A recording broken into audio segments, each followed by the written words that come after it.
All right, welcome back. We are COMP1115, Game Programming 1 in the fall 2025 semester at Georgian. It's week 10, part 2 of our broadcast and recording together. And the last part, what we did was we transferred stuff over, and we also made these funky little constructs that are the splash form, the selection form, the next form, final form, about form.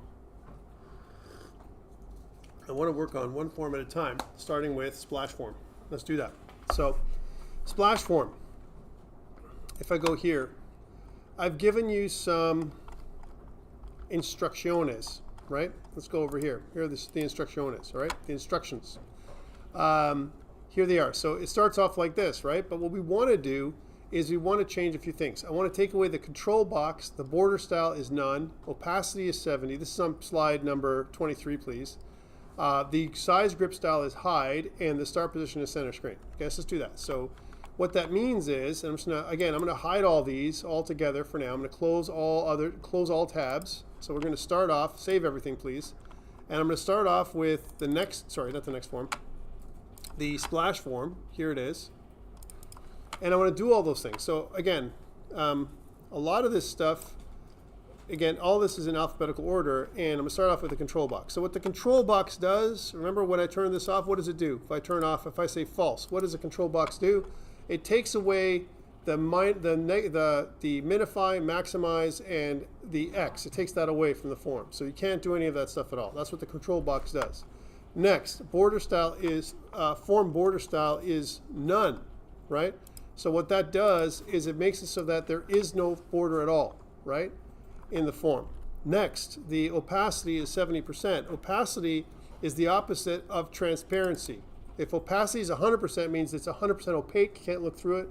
If it's 70% opaque, that means it's 30% transparent. Does that make sense? So opacity is the opposite of transparency. So we're going to go here, 70%. You can't tell right now, but it is 70% opaque. Then size grip style is hide. This is just a thing that I like to do. You don't have to do this right now, but I want to do that hide stuff. And then the start position is center screen. This is going to make it so that it starts in the center of our screen. Yay.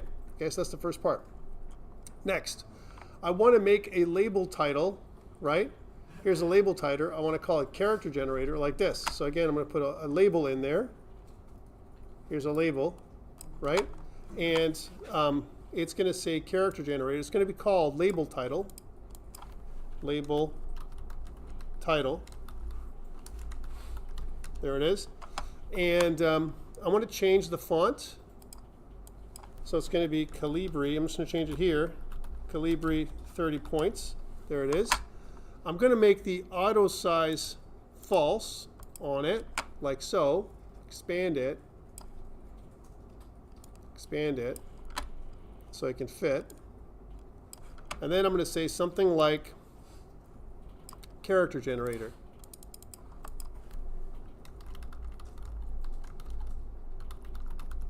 Like so. I'm also going to make the text bold. So, and I'm going to align it. I didn't say this, but I want you to align it to the middle. So it kind of aligns in the middle. And the text should be bold. Let's do that. And if you think this isn't big enough, you can do two things. I made my form fairly small for starting off. But if you think this isn't big enough, remember, the things I'm giving you guys is, these are the bare minimum. If you want to be creative, you can be creative. You can change your font. You can make it nice. You can make the background different. You can do whatever you want. I'm giving you the bare minimum to get your marks, okay, with these changes.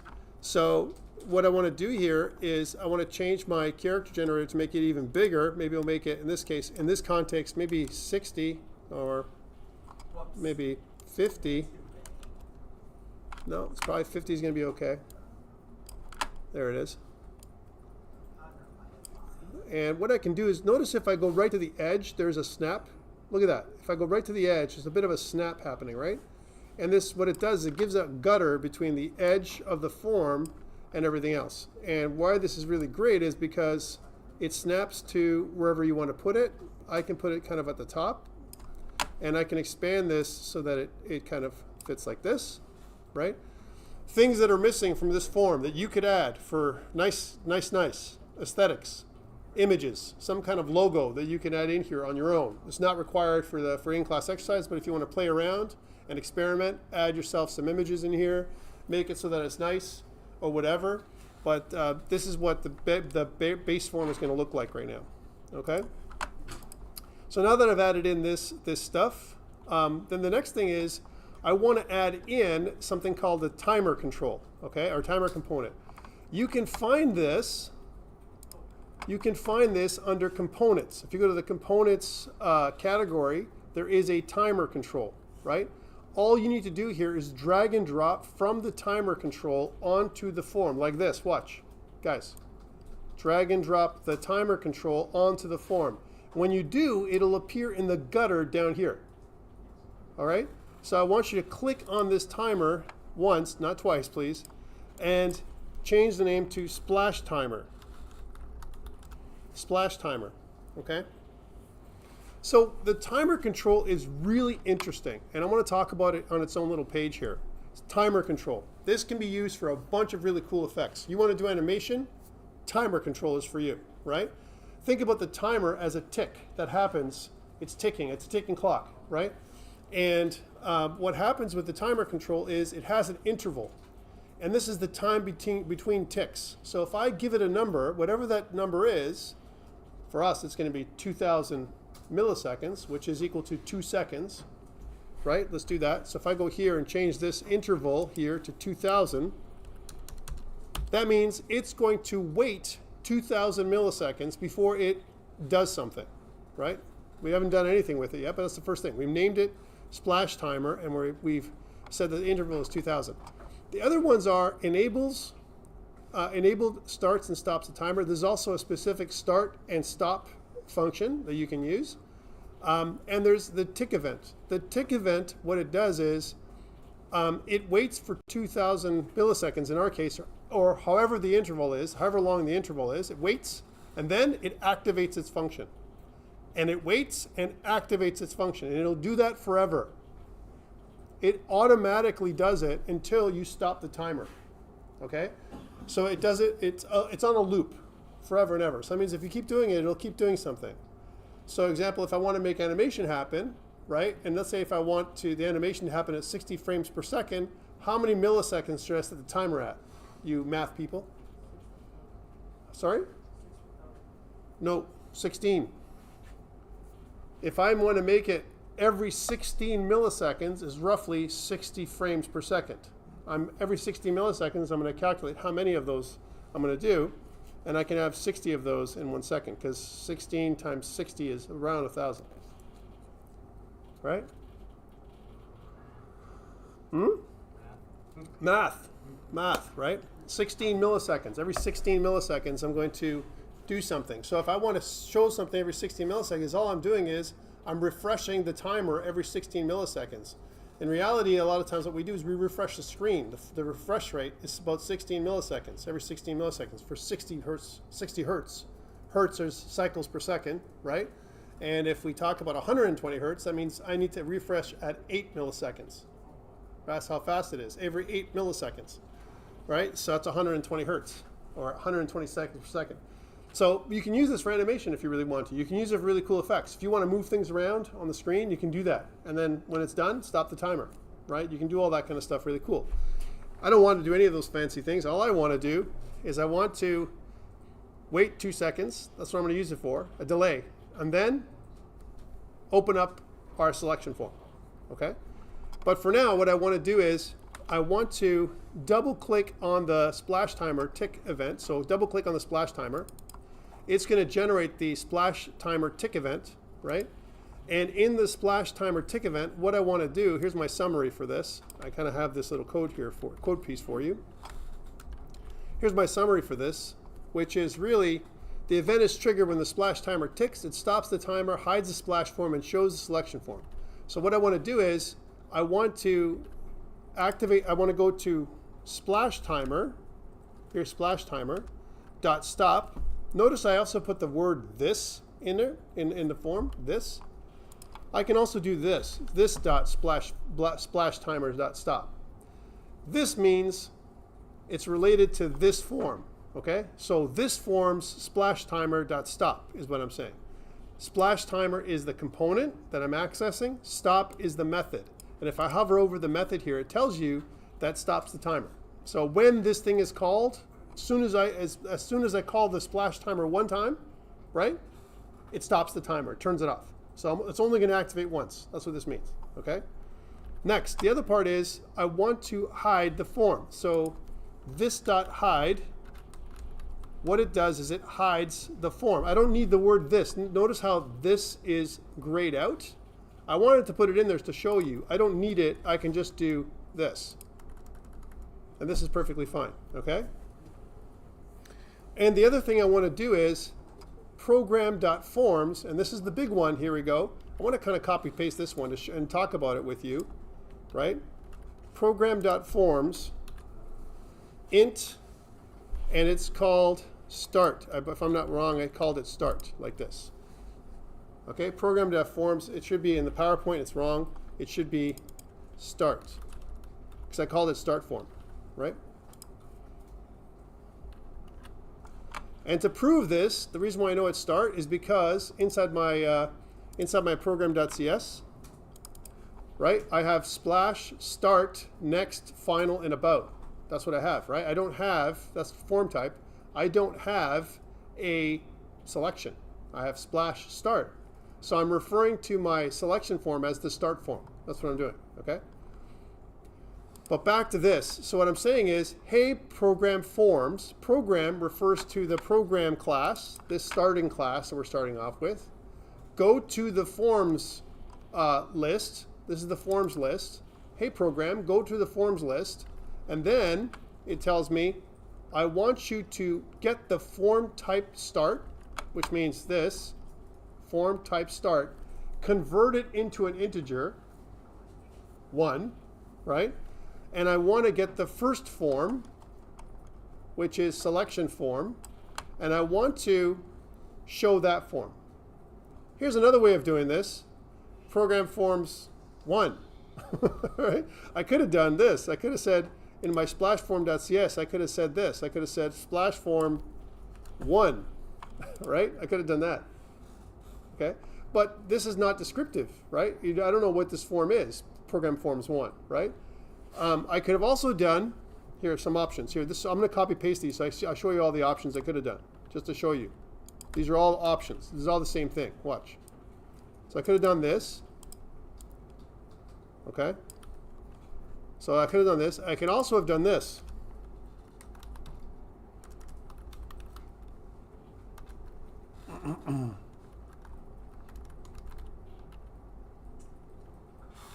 Could have done that too. Those are all things I could have done. Okay? Let me explain why I decided to do number 1, this one. Okay? What if selection form is not my start form tomorrow? Right? What if selection form is another form? It's the third form or fourth form or fifth form. Then if I use selection form here, it'd be wrong. Right? I can always move my form around when I have a forms list, right? But I would have to go and change every instance of program.selectionForm to do that. Forms 1 is hard-coded, which means I have no option here. I have to change the number. 5 years from now, I'm never going to remember what forms 1 means. Is it selection form? Is it start form? Is it something else? I don't know. But this form type start means I'm going to start with the start form, whatever that start form is. So that's why I prefer this. Here's something else. Do I need the program in front of it? It's not grayed out. So if I did something like this, as an example, it won't work. I need the program because forms doesn't exist inside of the splash form class. I'm referring to a construct that doesn't exist here. It exists in the programs class. The program class is in a whole other file. It's over here, right? This is where the form is, right? So in order for me to get to that, I need to talk about its container like this, program dot, right? That's what I need to have that program in there for the first time, okay? However, there is a really ugly way to do it differently. I'm going to talk about the ugly way. Ready? Here's the ugly way, right? I could say something like using program. I can try to do that, right? But the problem with this is program is program.cs. I want to almost like use my program. And I don't want to do it here, actually. What if I did it inside my namespace, like in here, using program, right?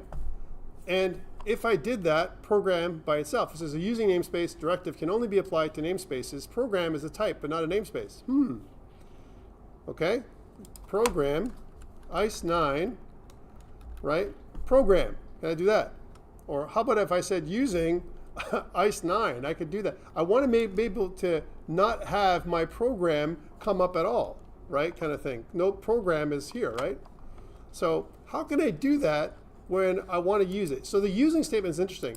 The using statement allows me to use whatever I want, right? So if I do something like using, ice9.star, star means like I want to use everything typically inside the ice9 namespace, right? But I'm already in ice9, so it doesn't make any sense. I want to be able to not use the program class. That's what I want to not use somehow, right? We'll come back to that because there's a way of doing it where we don't have to always go program dot blah blah.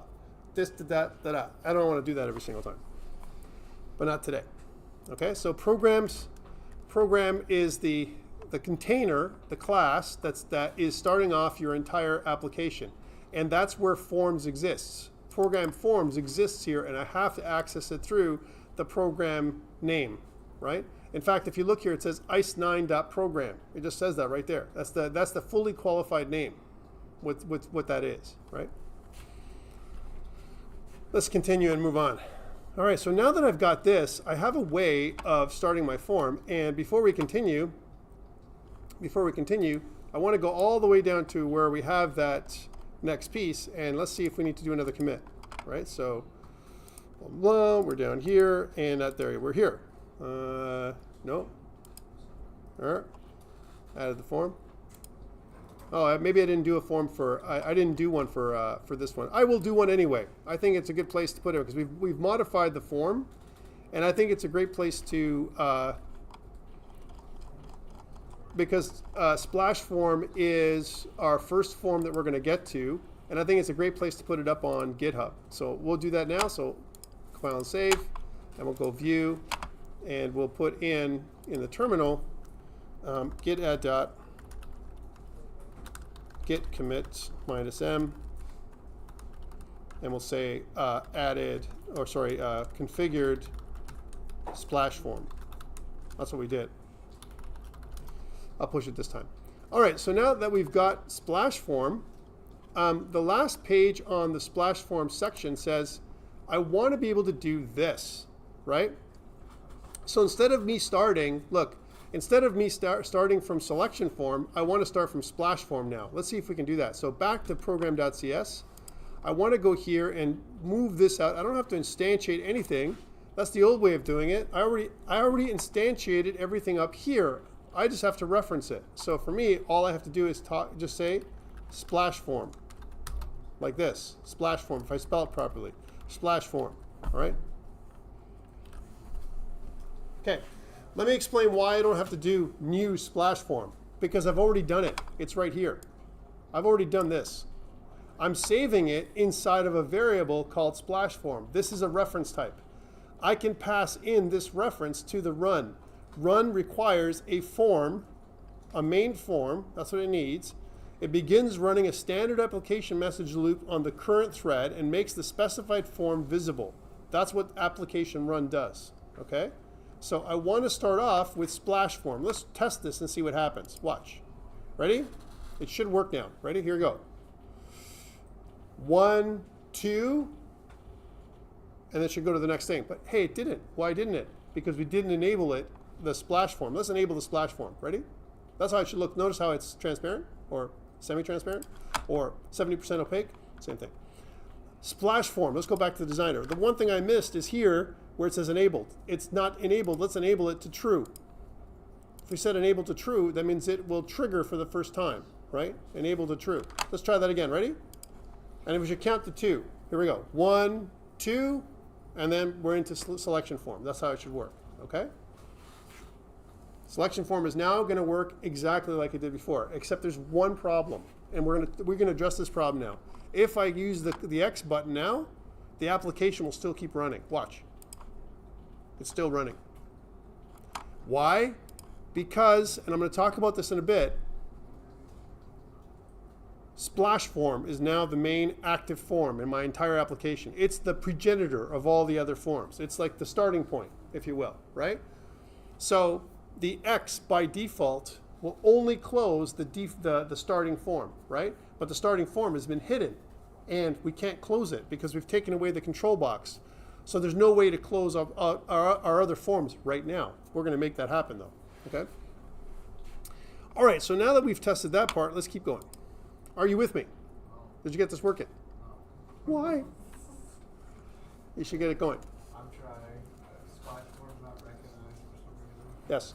Is there a reason why the form type dot start would show the red lines and like the forms square brackets 1? 1 second. Sorry. That's usually it. Oh my gosh. So there it reads as a method. Right. It's always something stupid, man. Last time it was I forgot a letter, this time it was again, but C# gets me a lot of that, just because I'm used to camel face. Maybe I gotta change Instead them. of two uppercase letters. So That gets me all the time. You can change this to start. Yeah. Okay, thank you. No problem. Yeah, so there's a bit of a discrepancy. And that's why it's happening the way it's happening. Because, if I'm not wrong, let me just go and see my kooky in-class exercise instructions. Yeah. This says selection here, and the other one says start. Let's just make this start, and I'll update the thing online. All right. That's a problem. what were we supposed to do with the splash timer again? Splash timer, there's a couple things to do. One thing that you're supposed to do is the splash timer should be enabled as true. It should be an interval of 2000, right? Those two things are there. And then when we go to the splash timer, you should have this, all right? Sir, can you wait to program that's yes? Sorry? The program that's yes. It's okay. You don't need it. That's what I said to you. No, you don't need it. What form are we changing again? Splash form. No. For since I'm on the selection form, we change. Yeah, so I just changed it to start. Okay. Yeah. That's going to fix it. Sorry. Yeah, so it should work like this. It should work like when you do it, it should go 1, 2, and then whoop. There we go. All right? It's like a fake loading screen. It's a real loading screen. What do you mean? It's my loading screen. It's my splash form, okay? Please don't insult my splash form. Thank you very much. Yes, it's real. All right? And later on, we might use something with it. Maybe we'll do it so that there is a bit of a progress bar or something like that, right? All right. Here we go. Let's continue. So now that we've got this splash form that kind of fires after 2 seconds, you should know how to use a timer. A timer, basically, you can add to any form or any other, and once it's added in, you can affect any control you want. Example, let's say I want a form to be blank, and I want the controls to fly in. Something like that. I can leave the controls off screen, right? Or I can make the forms fade in, and that kind of stuff. There's a lot of ways to do that. So check it out. There's some stuff that you can do, or you can make a form controls appear and disappear and stuff like that if you want them to do something in a certain way. Okay. But for now, we don't want to do this weird effects, and Windows Forms isn't really made for animation, right? So you might have some jitter and weirdness happening, right? But let's go back to what we were doing. So way back up here. Splash form is done. Splash form is done-ski done. That's here, right? That's what we've got right here. What I want to do, actually, sorry, next form. I want to do next form next, and here's the next one. Next form is going to be pretty basic. I want 2 buttons. I want a back button and a next button on next form. Let's do that next one. So let's close down splash form. Splash form is done. Yay. And let's open up next form. So next form is going to come up. Next form is pretty blank. Okay?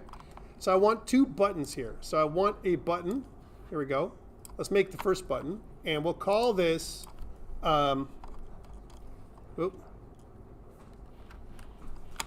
not what I wanted for the 4 color. I think it's control.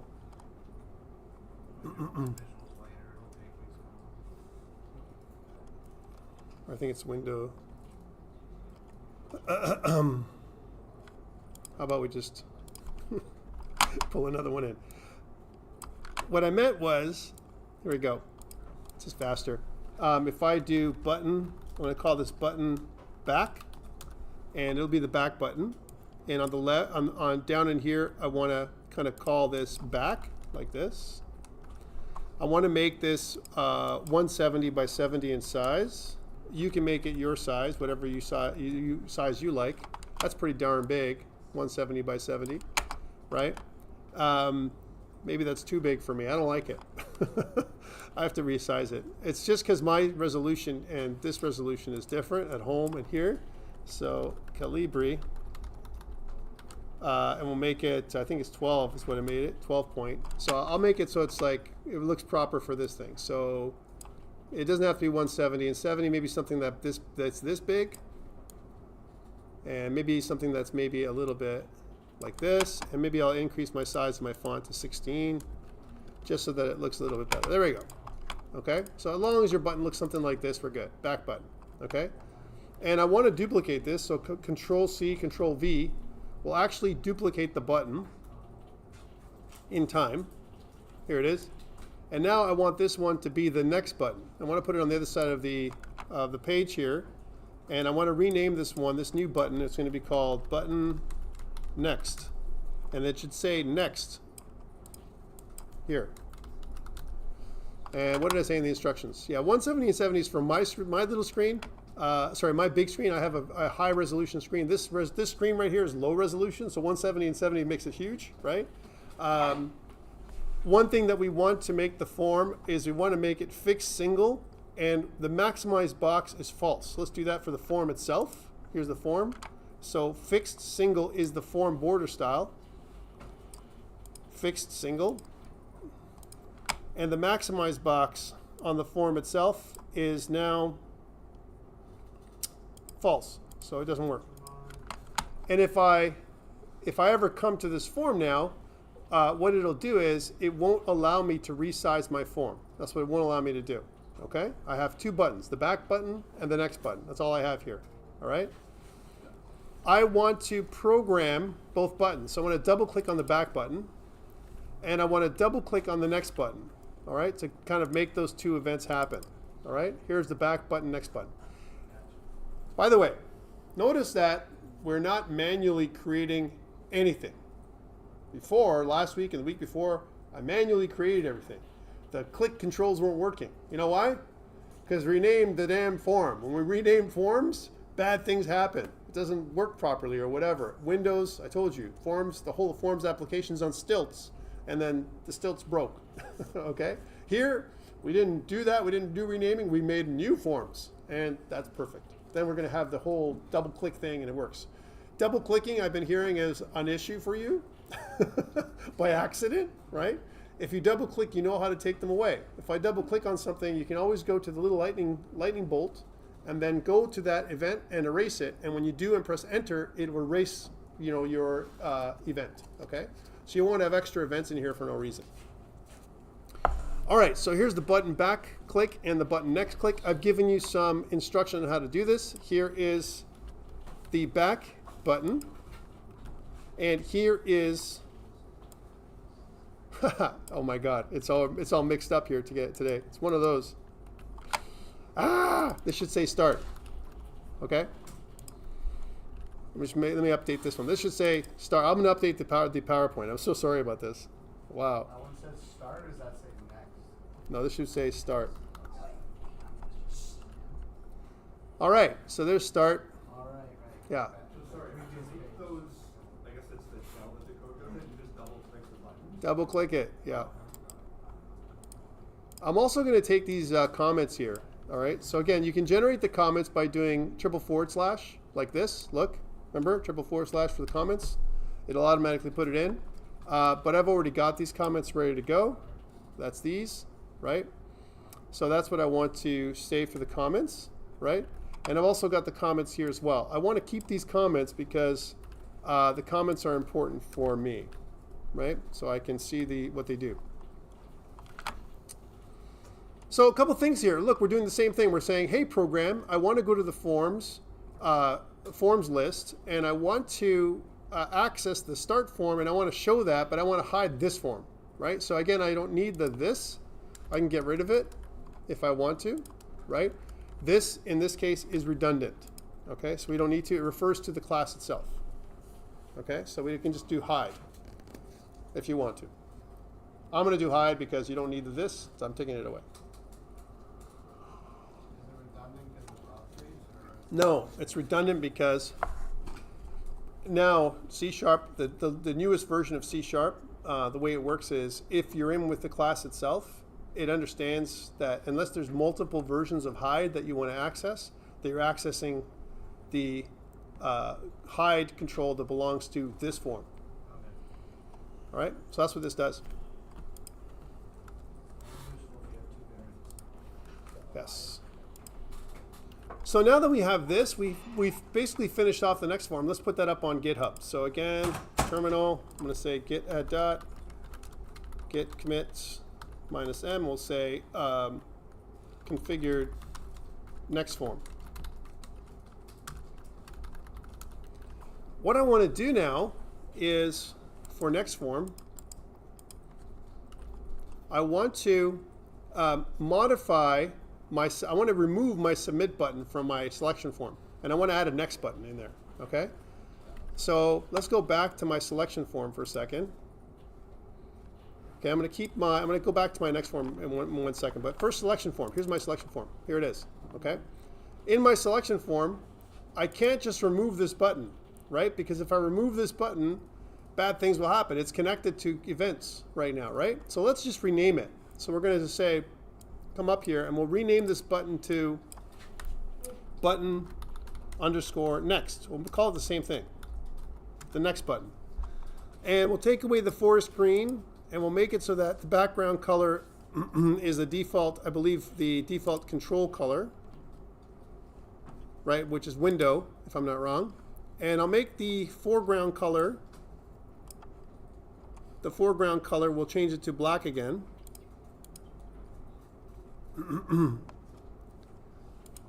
Right? And instead of it saying submit, it's going to say next. There we go. So it looks like next, but it's still pointing to the button submit click. That's what it's pointing to. Let's rename this function.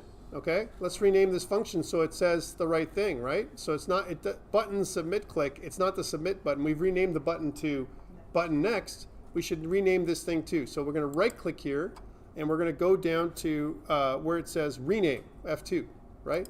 And we can rename this thing so it renames everywhere properly, and it's going to be button underscore, the name of the button, which is next underscore click, like this.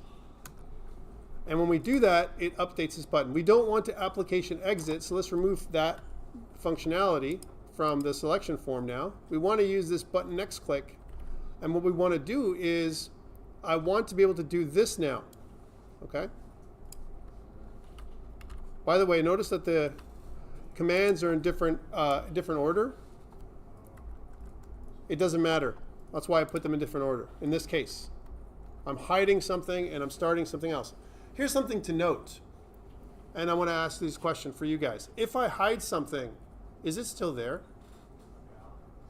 So all I'm doing is I'm putting a bunch of forms in memory. I'm preloading a bunch of forms, right? And then I'm selectively hiding or showing the one I want you to see, right? Instead of instantiate, destroy. Instantiate, destroy. That's how you would normally do it, yeah. How do I do what? I can't get that. Right click and go to rename. Is that selection form.cs? Selection form.cs, yeah. Well, you have to double click on a button and it'll open. Nope. So selection form.cs is here. This is the one I'm looking at. And if I double click on this new button, it's going to take me right here. Right? I don't need this because it doesn't like it. Right? And I've put it in a different order than my next form. Look at my next form. My next form, if I go back to F7, you can see that I'm doing this. Look, I've got my hide first, a hide second. I mean, there's all second. I might as well be more consistent. So I want to take this high just to be consistent. I don't need to. I can put it in any order I want, but I can put it here just to be consistent. Okay? Now, why have I done this? Why have I changed the submit button to a next button? I've changed it because it's going to go to the next form, right? And it's going to give me that capacity to do it. Let's try it out, all right? So let's try it out before we put it up on GitHub. So this is what it should look like now, my friends. Ready? 1, 2, selection form. Then if I click next, right, it's going to take me to this next form. If I click back, it's going to take me to the selection form. If I click next, it's going to take me to the next form. But the next form is not in a great place. And it's also weird and big, but that's okay, right? What I want to do with the next form is I want to make it center screen. We didn't do that. Let's make that as one of the things. It also doesn't close properly. We'll fix that problem. So next form, let's go down to window default location and let's make it so it's center screen. Okay, so now if I run it one more time, it's going to be all in the center. So here's my character generator. Here's my selection form. I click next and it goes to the start form, or the next form. I go back, it goes to the selection form. Okay? If I go to next, it opens up the final form. Okay? So that's what it should do right now. Are you still good? Problems. Here are some problems I want to point out to you right now. Okay? Some problems that we have. Let me run it again. Maybe you can see it. Watch. Ready to see it? I had to fix it in my designers. Okay, no problem. 1, 2, pulls up a little form. Next, big form. Next, another form, but in a different spot. We can fix that in a second. All right, let's go to the final form. Let's go to the final form, and let's make the start position just for testing, center screen, right? And then we can close it down or run it. Okay, let's try it again. Ready? Here we go. 1, 2, selection form, next, next form, next, final form, right? And all we're doing is we're toggling. We're opening, we're hiding and showing different forms. And we're doing that, you know why? So we can emulate what it's like to have a little application that you would see, like an installer looks like this, you know, or whatever. And we're doing the same thing. We're creating a little tool for ourselves. This is a great tool that you can use as a subsidy to subsidize or accessorize your game if you want to. For example, let's say I want something to happen outside of my application. Like I want to populate some data. I want to add in something into the database. I need some kind of entry to do that. I can make a website for it, or I can make an application like this, right? So this is my thing. I want to generate stats for certain things or whatever. I can do that with, I can configure enemies and all that kind of stuff or whatever, my AI, outside of my application, save it on a file, load it inside of Unity or Unreal, and do what I need to do. I'm making a tool. And tools, programmers, my friends, are in demand at places like Ubisoft and in other places, all right? They need tools programmers. And that's what we're doing here. We're making a tool, which is our little Windows form. Let's go on. So now that we've got this, we've got our, our next form. Again, we've got some issues. We've got some issues. And one of the issues that I don't like about these things are, first of all, the forms are very large, right? Compared to everything else. Like my selection form, my poor little selection form is like this big, okay? It's like really scrunched together. I could make it bigger, or I can make the other one smaller. It's really up to you, all right? Again, I'm giving you the basic things. I want you to be aesthetically, thinking about things. But one thing for sure, when it comes to button placement, and this is an important thing for you guys to know, right? Notice that I put from a UI design perspective, in my next form, my back button is towards the left, and my next button is towards the right, because that's the way I'm navigating. If I'm navigating back, the back button is on the left-hand side, typically. Okay, to the right is where I'm going to go next, right? And also, another thing to think about when it comes to UI design, we'll talk more about UI design as we go, we haven't done this yet, is anything that has to do with resetting or canceling is on the left. Anything that has to do with submitting or accepting is on the right. A psychological thing. Yeah, yeah. If we read Right. everything left or right, so back would make sense to be on the left. But notice that OK and cancel are the other way around, right? And by the way, if I pull up this, if I pull up my random, let's say for example I say, well, random, right? Let's go to my selection form here. Hey, random, OK is on the left side and cancels on the right side, right? So there's reasons for this.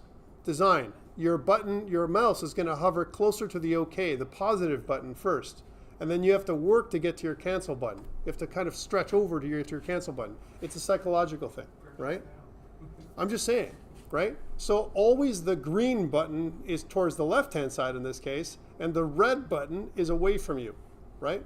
So too is delete. If I want to delete something, it's far away. If I want to add, it's closer in, right? Because it's easier for me to add, and I don't want to delete. Delete is a destructive operation, right? So we want to psychologically adjust our forms that way. I don't know, I've purchased things by accident because of it being right there by the mouse. Right? They do it on purpose.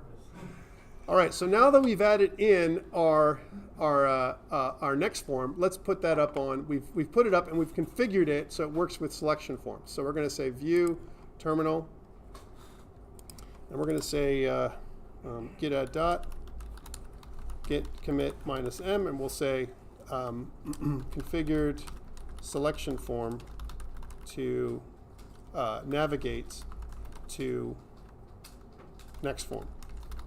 By the way, these form names, next form, selection form, whatever it is, right? It's going to be something that you choose. I've put in the title bar selection form, but really what this will eventually be for us is going to be select, your loadout.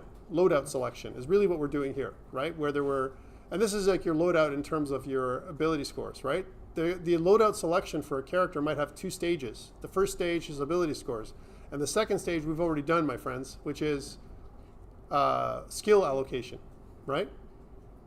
Or if you're playing a video game, who's playing Outer Worlds 2? Anybody? Too expensive. Xbox Game Pass, right?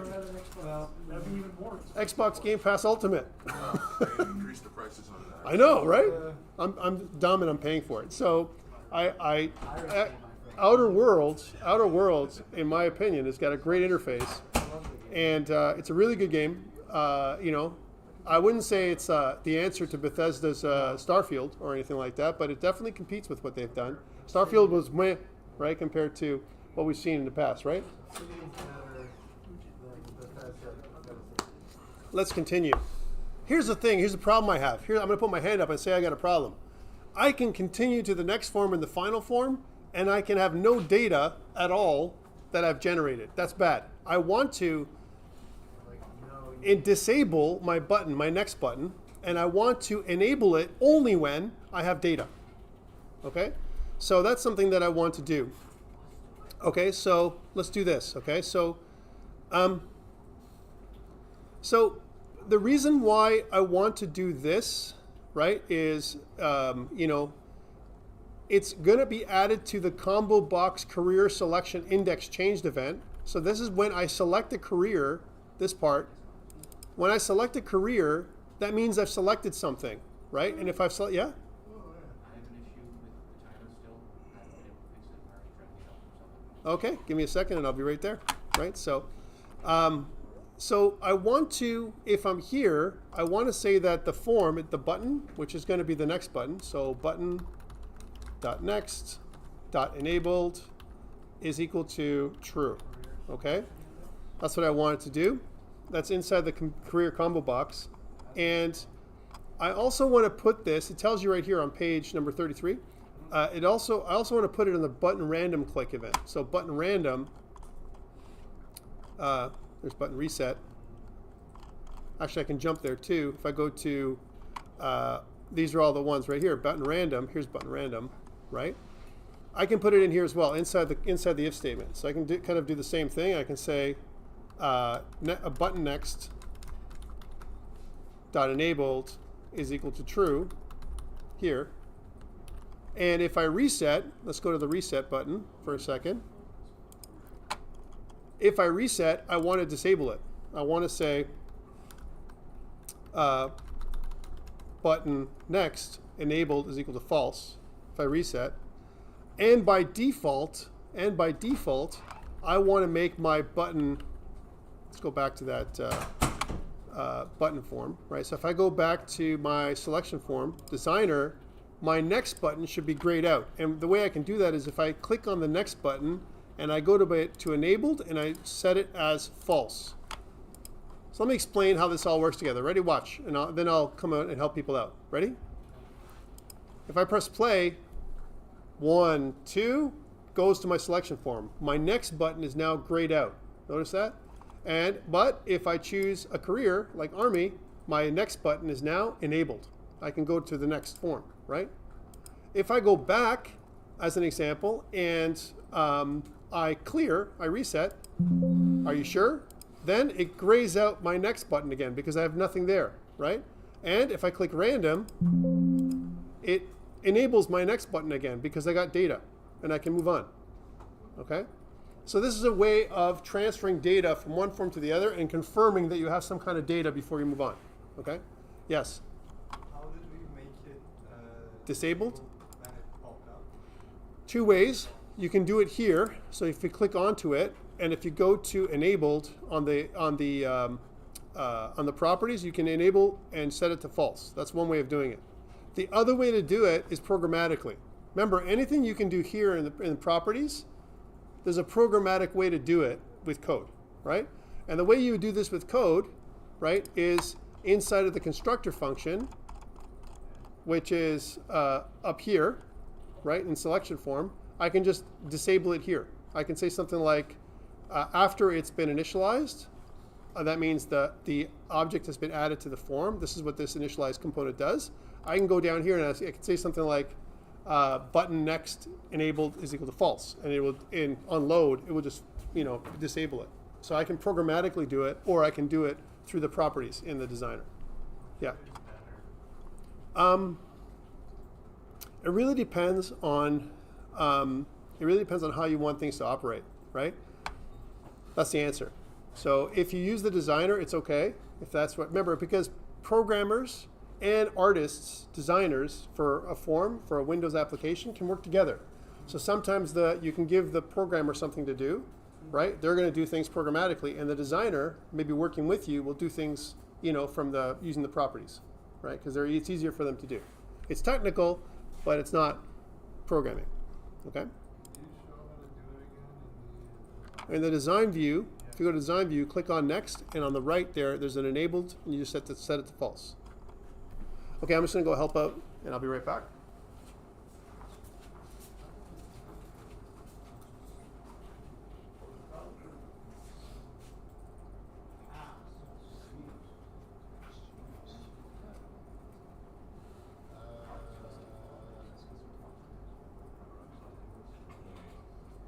Now it's just blacked out.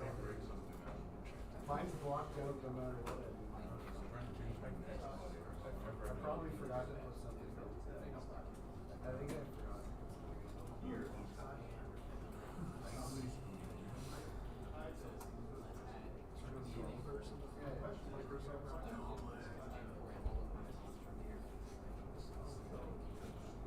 This assumes I just like your double click, right?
this whole thing, just this part, just the inner part. You can't change the whole thing. The button click is gone, right?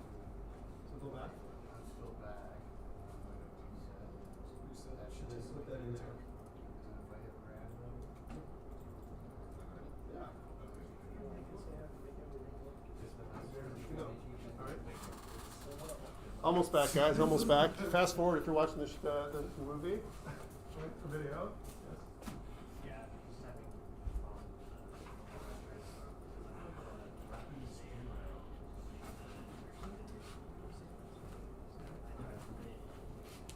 Can I check the code? Yes, I should the designer or I'm trying to reset. What I said was, in the program that's you cannot do this. This has to be before everything else. That's the first thing. This part right here, it's got to be way up here. Right? If you don't do this, it will never work. Let's do the other buttons. Okay, you have another problem here. It says, Yeah, there was right here. So see button changing menu. method right now. There's back Well, next enable is true if you click it, because that means if you randomize the code that gives you your number, you can go next. And then see if you hit reset, if you want to go continue, you can do it continue. So you just actually see the correct thing as true. all right, we have to get back on track. Sorry about that. Just helping some people. People who are watching this video, just fast forward. Or you should have fast forwarded. All right, let's continue. So here we go. So we've got this. We've enabled and disabled. So what I've done is I'm trying to justify why I'm doing it. Now there's a couple things we haven't done. We haven't tested to see if there's a name. We haven't tested that. If there's a name, is that important for you, right? If it's important, that means that not only do you need either this or this, you also need a name. The other thing we haven't checked for is species. We haven't checked that either. So there is a whole bunch of things we're going to change next week to make sure that all of these things are on before we're able to move on to the next. We can't enable our button until all those things are ready to go. Okay? And we're going to do that next week. Is it just true and false stuff then tied to these like the other ones? Kind of. Yes. Is there more? There's like a lot of stuff, but let's go on. So what you should have is this now. You should be able to do from character generator to this one and go to here. Now what we want to do is we want to get into the final form. The final form, my friends, is for you to do from a UI perspective, but I want to talk about showing forms. There's two types of things we can do with forms. We can do a show and we can do a show dialog. Show, what it does is it's what we've seen already. It is modeless. There's two types of actions, modeless and modal. Modeless means it's non-blocking. You can have multiple forms open and close at the same time, okay? And it doesn't affect anything. The parent form remains active and the multiple forms can stay open, no problem, okay? Then there's show dialog. This is a modal form. This blocks any interaction with the parent form. When you show dialog, the other form that pops up becomes a child form, okay? It acts like I need to close this one first before I interact with my parent form. Just like the message box. Message box pops up, you can't do anything until that message box is clicked, right? It interrupts the user. I want to warn you that you want to do modal forms as little as possible. It is very bad UI design, right? Think about it. If I have a modal form that's blocking your way of moving forward, it's got to be super important. It's got to be because you're trying to save something, you're trying to load something, you're trying to delete something, you're trying to cancel something, right? Or you're doing something destructive. That's the only reason why we would interrupt the user, right, when they're moving from one thing to the next. It's ugly, it sucks from a user interface perspective when something stops you from doing things. We hate it, all of us hate it. Think about a website that you go to and says, press OK to continue. And you know that nothing you press on the website will work unless you do that. Nothing does that anymore, right? It used to, right? Back in the 90s, right? They used to have an alert that would come up all the time. And we don't practice with alerts anymore, all right? So it's very bad design. What it also comes out with, the dialog, show dialog, returns a dialog result, like we've seen. The message box returns a dialog result, right? And it, like example, an OK or cancel. So that's one thing that we have that's different. All right, so the final form is a you do thing, okay? Here's what I want you to do. I want you to design a form that looks like this. Now I've given you some properties that might work for me, right? But I want you to do something that looks like this. So here's a question for you guys.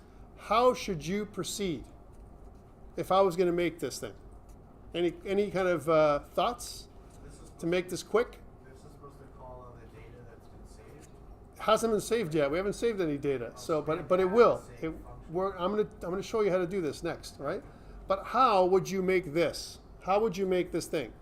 Couple things. One, we have back button, no problem. The about button, that's new, right? And the about button is going to be something when we click the about button, it's going to show dialogue, not show dialogue on the about form, right? Okay. So that's something that's going to happen. I've given you a bit of code. Here's the show dialogue for the about form. Make sure when you program your about click function, right, that it shows dialogue. It's going to be blocking. It's going to not allow you to continue until you press OK. Okay? That's one thing. The other thing that I want you to do for you, I'm not going to do these for you, right? It's part of your you do thing, is I want you to work with the About Box template. The About Box template is something that comes right from Visual Studio. It provides one, a ready-made thing like this, and it automatically links assembly information about your project, your application, in this form. It talks about things like the product name, the version, copyright, all that stuff, okay? One thing that you can see is what I want you guys to do, one of the to-dos for this one is, I want you to rename all the controls to our scheme, because the controls on this form, on the About form, if you notice, are named differently, okay? I want you to name it this way. I've given you the kind of a little quick view on what I want you to do. Also, when you click the OK button OK click event, I want you to close the form. That's a different thing than hide. Close is destructive. It destroys the form, right? So what it's doing is it uses garbage collection in C# to erase the memory for that form altogether. Okay? Yes. It's closed. It's like literally like destroys the form. It doesn't hide it at all, right? Exit doesn't. Exit leaves the entire application. Close closes the form down. Okay? All right. So this is what the form does, and when you're done, it should look something like this. I've given you some information. You can get the properties if you go to Project. Take a look here. ICE9 Properties. You'll see that there is a package category, and in here you can put in some information about your application. Project Properties, right here. Project Properties, okay? Project Properties. And I've given you some information that I want you to put in for your form. It should look like this or something like it at the end. One thing to do is if we inspect that form for a second, I'm not going to dwell on this because this is for you to do, but I want to look at the About form with you just 1 second. Take a look at the stuff that it has here that's embedded. There's some new controls that we haven't talked about.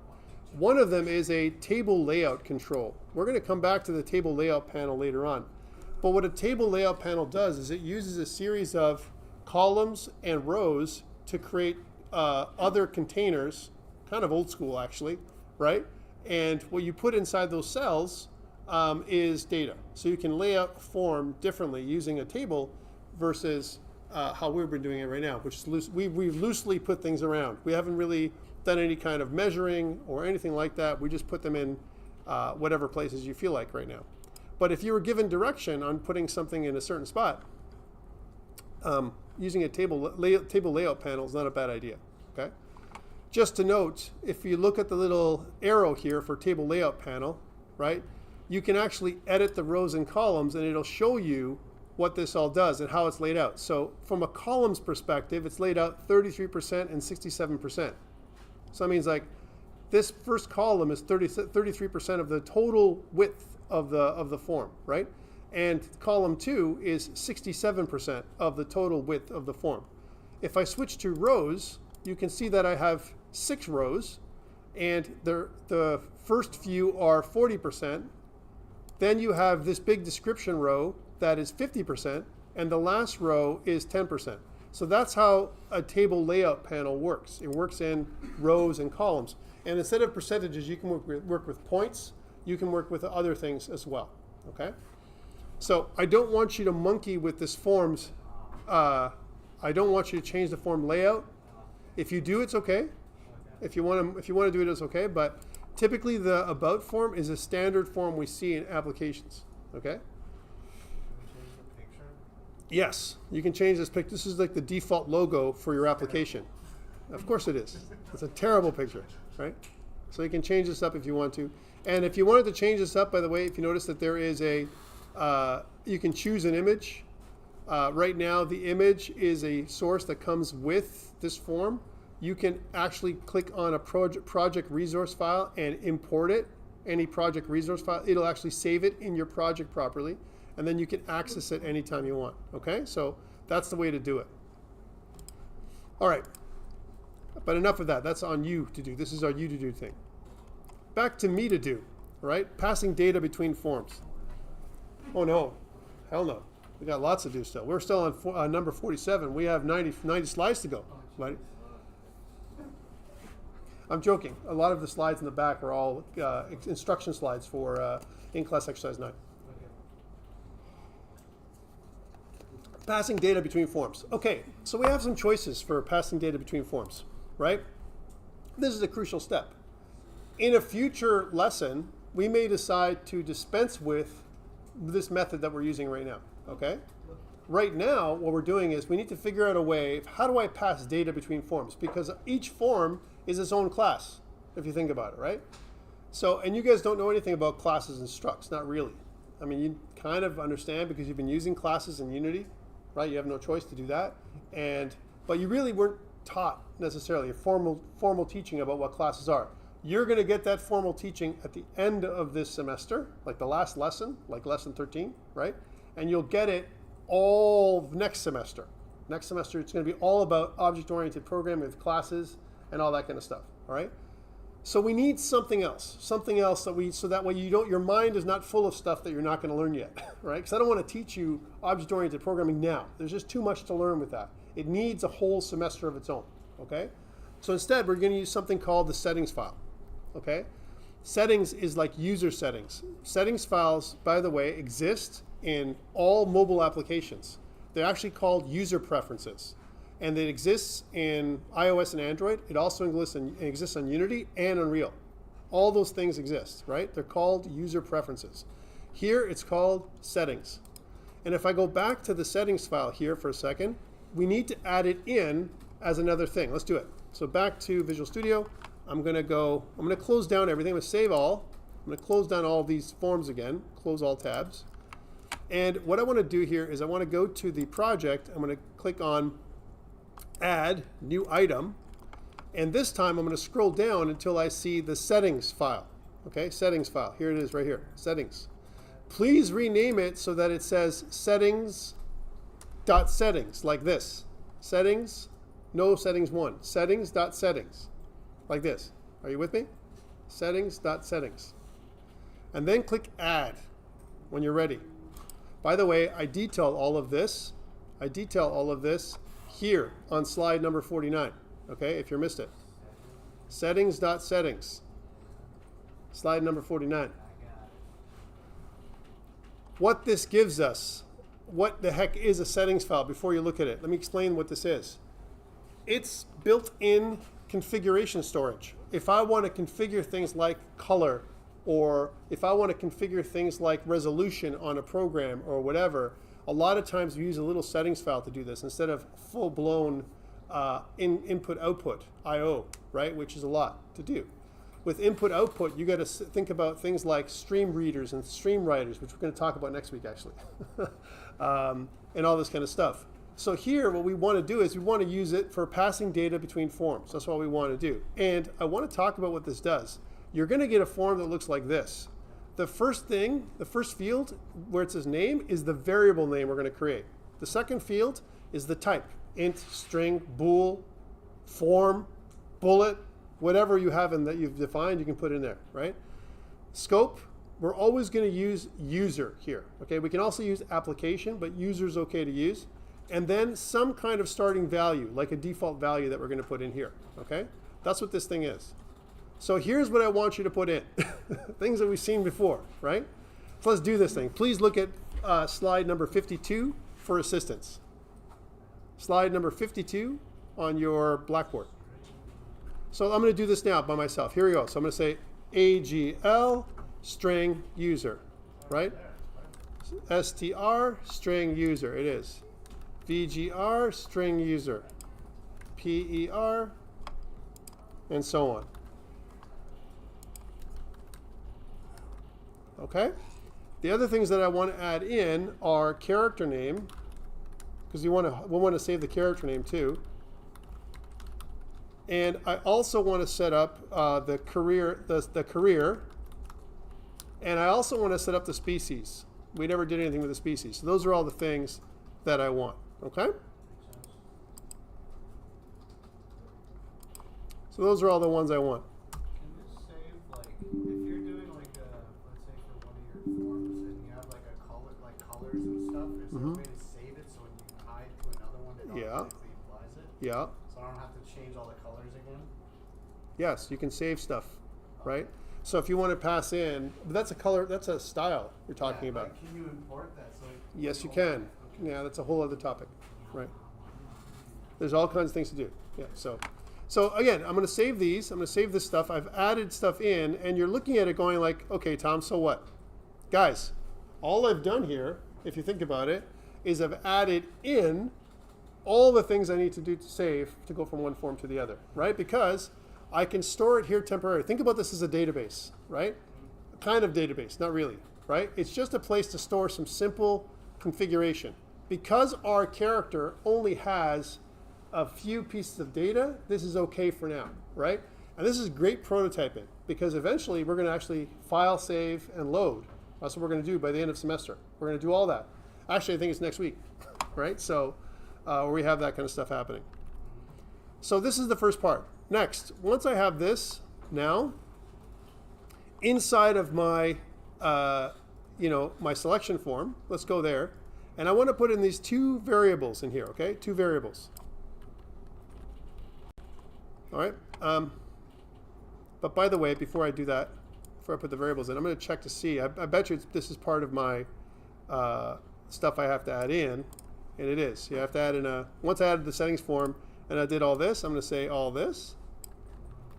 That's first. So I'm going to go to View, Terminal, right? And I want to do git add dot, git commit -m, and I'm going to type that in, right? And push. Yay. Let's go back to where I was. I saw you were making a commit before, but before you made the commit you just made now, Mm-hmm. and you didn't push it. Were you pushing multiple commits? If I commit a bunch of times but I don't push, it's okay. It means they all stay locally, and as soon as I push, all of them get pushed up together. You can push multiple commits you haven't pushed all at once with one push. Okay. So I want to do this now. I want to take these two variables and I want to put them inside the selected, like just below that. So let's go back into the selection form. So I'm going to close this down. I don't need this anymore. Thank you very much. I'm going to go into the selection form, and I want to go down in here underneath this area here before the constructor function. I'm just going to put those two things in. Oop. I'm just going to put those two things in. These two. There we go. All right. Selected career and selected species. It's going to be right here underneath the secondary start boxes inside the selection form.cs. Is there any way to open that? F7. Double-clicking F7? You can also right click. You can also right click on any form, right click, and go view code. That's also a way of doing that. Okay? Where are we putting it? We're putting it inside the selection form, just below where the text box, secondary stat text boxes are. Okay? Yeah. So select the career, because I need to track it somehow. I need to track these two things, right? And if I don't track those two things, then I can't do anything about it. Mine's just grayed out. Yeah, because What do you mean yours is grayed out? Like it's just like how yours is, how it's not. Like this? Yeah. Is his grayed out? I can't. Yeah, mine's grayed out. Yeah, because I haven't used it. Until I use it, it's grayed out. It's not being called. All right, so now next. What I want to do is inside of the button next control, guys, don't type this in. Inside the button next control, I want to grab all of this. This is on page number 54, right? And inside the button next control, I can jump there. Look at the top here. Take a look. I have controls where I can jump around up here, right? So I can go button next, right? And I can jump right to that thing by using those controls up here, right? So, and I can put that stuff right in here like this, right? This is where it goes.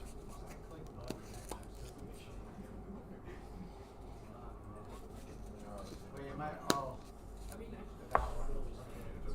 Yeah, you gotta pick the one that's in the Yeah.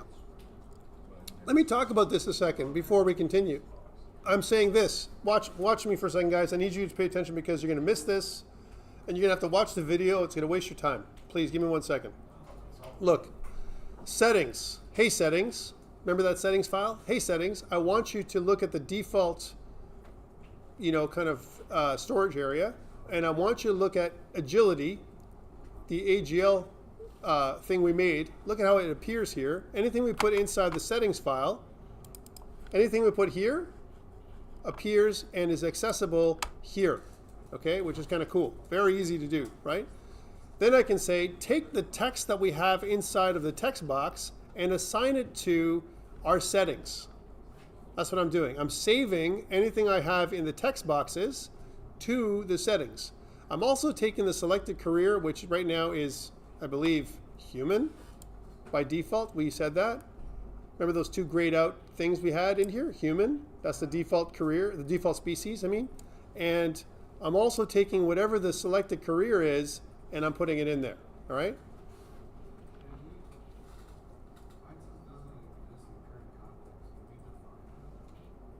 I'm not sure what you're getting, but I'm telling you this is what I would do, right? Yes, you're, okay. Maybe your things are named differently. Yeah, probably. Okay, so I gotta go find them. it's not that difficult. Just go text box or whatever, however you named them, whatever your scheme is. Oh, I spelled them out. That's There you go. All right, so now once I've got that, I've done this piece, right? And basically what it says is to access each setting, we use settings.default and whatever the setting name is. Example, settings.default.agility, or AGL in this case, okay? Next, what we want to do is we want to save the selected career in the combo box, right? So I want to take this, copy right here, and I want to go into the combo box. So again, I'm going to go to combo box. I'm going to just jump to the combo box. Look at that, right? Combo box. It's going to jump me right here, right? And where I want to put this is just below the if statement. So right here, the first thing I do is I take whatever the selected career is, and I want to assign it from the combo box. I want to take the selected item that I've selected in the combo. When I drop down, Army or Scion or whatever, I take it here, I convert it to a string, and I save it in my selected career. The thing I just made, the variable I made, right? I made a variable called selected career. I made you put it up there, and now all I'm doing is saving the stuff from my combo box and leaving it in there, okay? Next, once we've done that, I want to, for any random career, we're going to set the career to random. Okay, we're going to set the career to random. So I'm going to go to my random career. If I go to button random click right here, again, I can transport myself there. I'm going to give myself a little bit more real estate so you can see it better. There we are. Okay. I'm here in my random button, and notice that it goes underneath the combo career selected index -1. It goes right here, right? Where my selected career now is random because I've selected a random career. I click the random button, right? Next, look at this. I want to take care of my radio button. Last week you guys said, hey, Tom, the species is not doing anything. Are you going to do anything with that? Yes, we are. Here we are today. So here's how you do this, okay? I want to do something called a shared event handler, a shared event handler. I want to have multiple things pointing to one event. We've talked about this before. Here's how you do it. Go to your selection form. Go to your selection form, and you notice that their species is human, robot, alien. If I click on one of these, double click on one of these, like human, it's going to make this human check changed event, right? I don't want it just for human. I want it for any of those things, right? Any of those boxes I want to click. So this human check changed event is not really named properly. And in the PowerPoint, I tell you to rename it to species check changed event. So any one of those buttons can point to it. So here's what we're going to do. Right click, and I'm going to rename, and I'm going to rename this to radio button species, like this, species check changed. Radio button species check changed. I'm changing the name because now it makes more sense. I want all my radio buttons to choose that. How do I do that? How do I change all my radio buttons? Well, it shows you on the next page. On page 58, it basically says the check changed event of each of the buttons. If you go to the lightning bolt, you can select it instead. So if I go to like the second button here, and I go to the lightning bolt, the check changed event, I can just pull it down. Look, I can just go, I want the species check changed event, this one. Okay, here's the species check change event. This is called making it a shared event handler, right? And I want to do the same thing for alien. Watch my process, guys, for a second, please. It'll save you time in the video.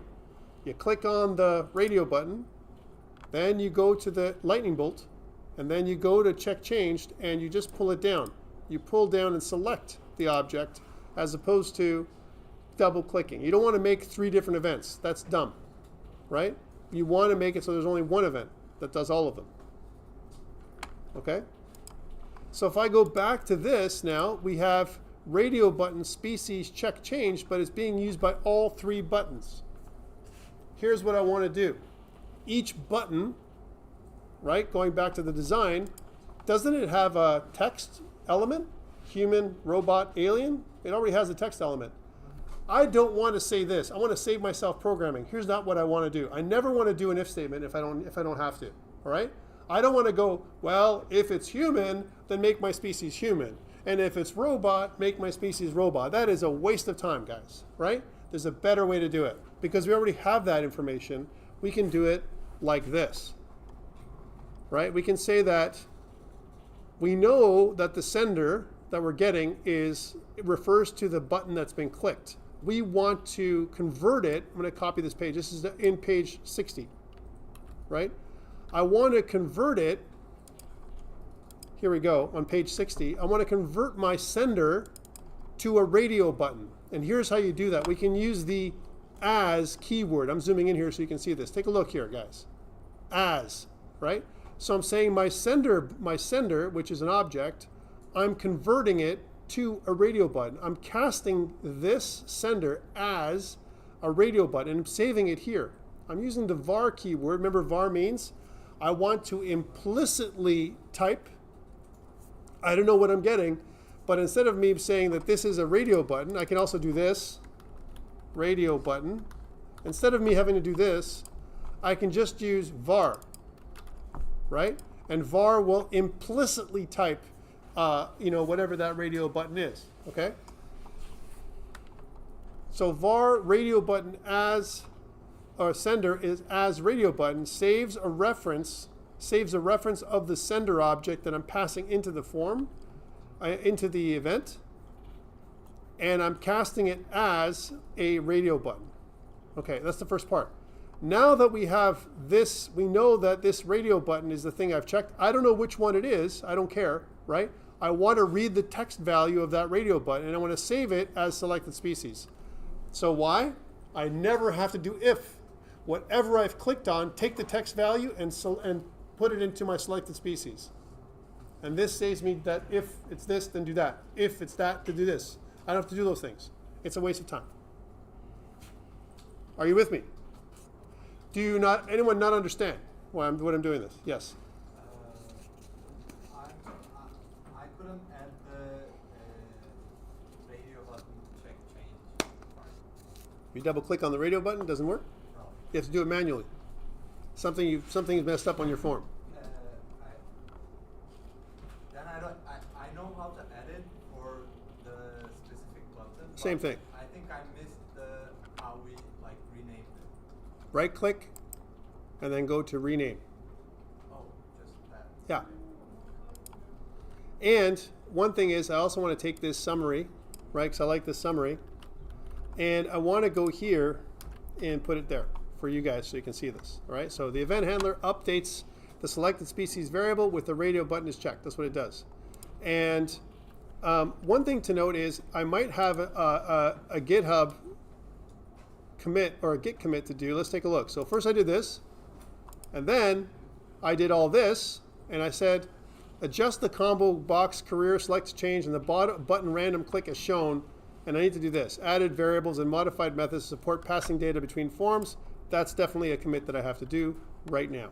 So I'm going to go view, I'm going to go to terminal, and I'm going to do a git add dot, git commit -m, and do that. Okay. And back up to there, where I was.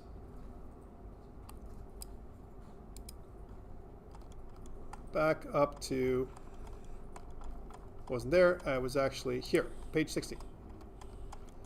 All right. Are you with me? Next, I want to talk about handling form closing. This is for you to do, okay?